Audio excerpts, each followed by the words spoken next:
All right. चलो let's start with crepe Apple today and इसे हम मेजर स्पर्मिला के नाम से भी कहते हैं, PUMILLA, मेजर स्पर्मिला। ऑलराइट। एंड क्रेप एप्पल जो है हमारी बहुत ही अमेजिंग रेमेडी है फॉर ऑल दोज पीपल जिनको क्लेंजिंग की जरूरत है। क्लेंजिंग की कोरोना जब चला था, जब हुआ था, उस टाइम पे क्रेप एप्पल बहुत बहुत ज्यादा काम आई है। लोगों का जो डर है उसे निकालने के लिए, लोगों के अंदर एक डर बैठ गया था, तो उसको क्लियरेंस का काम जो है वो कोविड के टाइम पे और कोविड के बाद इसने बहुत बहुत ज्यादा अच्छे से किया है। अगर ये जो है मीटिंग ओवर हो जाती है, सेम लिंक पे दोबारा क्लिक कर लीजिएगा, ठीक है? Alright. So basically, according to Dr. Batch, this is a purifying remedy and it is indicated whenever the person has a feeling of being contaminated.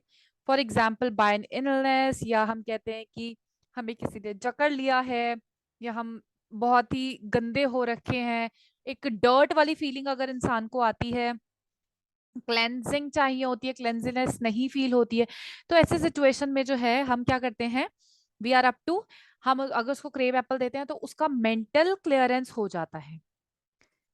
ठीक है, मेंटल क्लियरेंस हो जाता है। क्लेरिफाइंग प्योरीफाइंग का काम जो है वो क्रेव एप्पल करती है।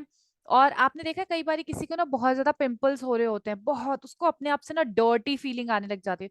उस सिचुएशन में भी अगर हम फिजिकल कंप्लेंट की बात कर रही हूँ, अब ये क्लेंजिंग, आप ये सोचो क्लेंजिंग किसी भी तरीके की है, मैंने आपको कोविड से रिलेट कर दिया, मेंटल क्लियरेंस दे दिया आपको कि इलनेस हो रखी है, कितने परेशान है, कितने इल हो गए, इल हो गए, इल हो गए, क्या उससे जकड़ा हुआ फील कर रहा है इंसान। मेंटल फिजिकल कोई भी सिम्टम में क्लियरेंस चाहिए, क्लैरिटी चाहिए, प्योरीफाइंग चाहिए, तो क्रेब एप्पल काम करेगी। ठीक है। Basically it is known as the cleansing remedy and as such as added sixth ingredient in the हाँ ठीक है। मैं आपको एक और चीज बताती हूँ, and this has happened a lot of time, क्योंकि पहले मेरे फेस पे भी बहुत ज्यादा पिंपल्स होते थे, and the very first remedy which I use was this crave Apple. तो क्या करती थी मैं, क्रीम जैसे लिया, SPF ले लिया अपना, है ना, उसके अंदर थोड़े से क्रेव एप्पल के कुछ ड्रॉप्स डाल दिए, उसको अच्छे से अपने पूरे फेस पे और पूरे उस पे लगा लिया। So it is going to help me. अगर मेरा टैन बहुत ज्यादा था, अभी भी मेरा पूरा टैन निकला नहीं है, और मेरा टैन बहुत ज्यादा था, और मोस्टली हमेशा ऐसा होता है कि साल में एक आधी बारी जब भी हम वाटर पार्क जाते हैं तो मेरा टैन निकलता ही नहीं है, क्योंकि बचपन में खो खो कबड्डी वगैरह बहुत ज्यादा खेलती थी, तो उसकी वजह से मैं इतनी ज्यादा टैन हो गई। मतलब लाते ठीक है, कोई दिक्कत नहीं है, जहां जहां तक शॉर्ट्स पहनी होती थी उसके नीचे सारा ब्राउनिश, घुटनों से थोड़ा सा ऊपर तक सारा वाइट, उसके नीचे थोड़ा थोड़ा ब्राउनिश, मतलब वो मेरा स्किन टोन ही ऐसा हो गया अब आज की डेट में।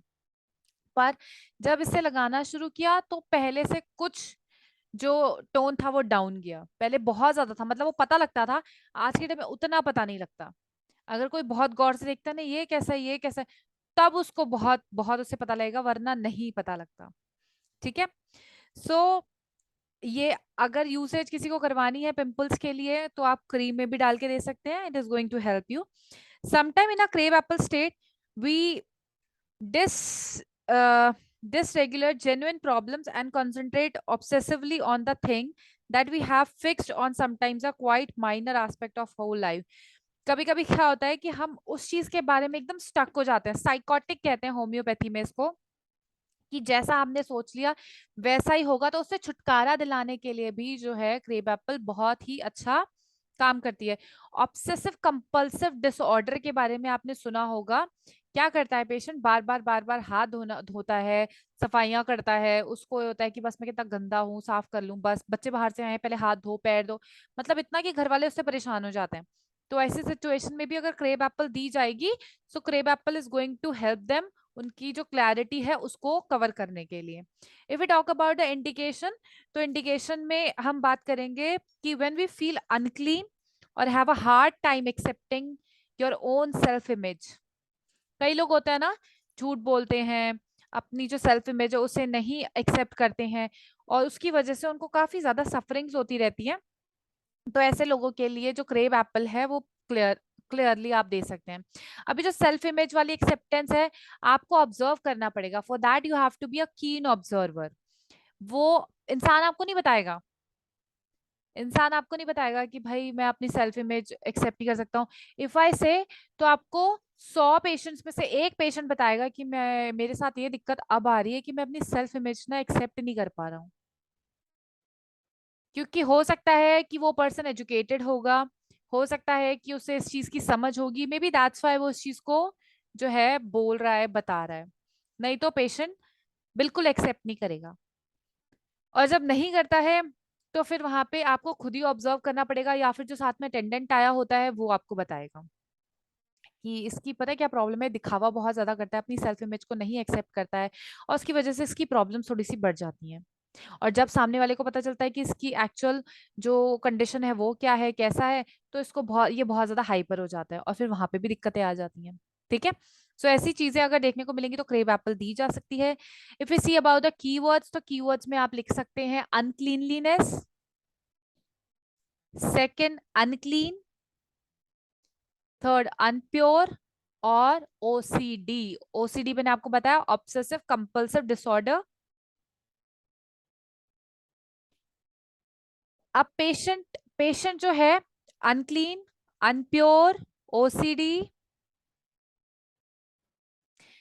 अगर हम बात करें कुछ बेनिफिट्स की, कि पेशेंट को ये सारे सिम्टम्स हैं, हमें पता चल गया कि ये क्रेव एप्पल की पर्सनालिटी है, ये इसको क्रेव एप्पल की जरूरत है, तो अगर अब हम देंगे तो उसको क्या क्या बेनिफिट्स देखने को मिलेंगे। सबसे पहला बेनिफिट देखने को मिलता है, नो लॉन्गर फील्स अनक्लीन और unpure, no longer feeling of uncleanliness और अनप्योर। ठीक है। सेकेंड होता है no longer fears germs dirt. OCD वाला होता है ना, बार बार धोता है तो बार बार हाथ वाथ धोना बंद कर देता है वो। ठीक है। Third, can cope with normal bodily functions rationally, वरना उसको होता है कि मैं ऐसा भी कर लूं वैसा भी कर लूं, या जो उसकी सेल्फ इमेज है नहीं ये ठीक नहीं है, मेरे पिंपल्स हो रखी है, अच्छा नहीं है, बहुत गंदा हो रखा है, काश मेरा फेस नहीं होता, मैं कितना गंदा घटिया दिखता हूँ या दिखती हूँ, ऐसी वाली वो नॉर्मल होना शुरू हो जाएगा। और जब यहाँ से हम ठीक होना शुरू होता है तो अपने आप फिजिकल बॉडी पे दिखता है। See, जब आप अच्छे होते हो, मतलब आप किसी चीज से खुश होते हो, है ना, तो आपके वो फेस पे दिखता है, शक्ल जो है वो थोड़ा सा शाइन करने लग जाती है, आंखें चमकने लग जाती है, अच्छा अच्छा खाने का मन करता है, गंदी चीजें कम खाते हैं, अच्छी अच्छी चीजें खाते हैं, और जब अच्छी अच्छी चीजें खाते हैं तो वो चीजें आपको ग्लो लेकर आती हैं। तो सेम वैसे ही होता है कि जब आप इन सब चीजों से ठीक हो रहे होते हैं तो आपकी जो बॉडी होती है, mind and body both rationally function करना शुरू कर देती है।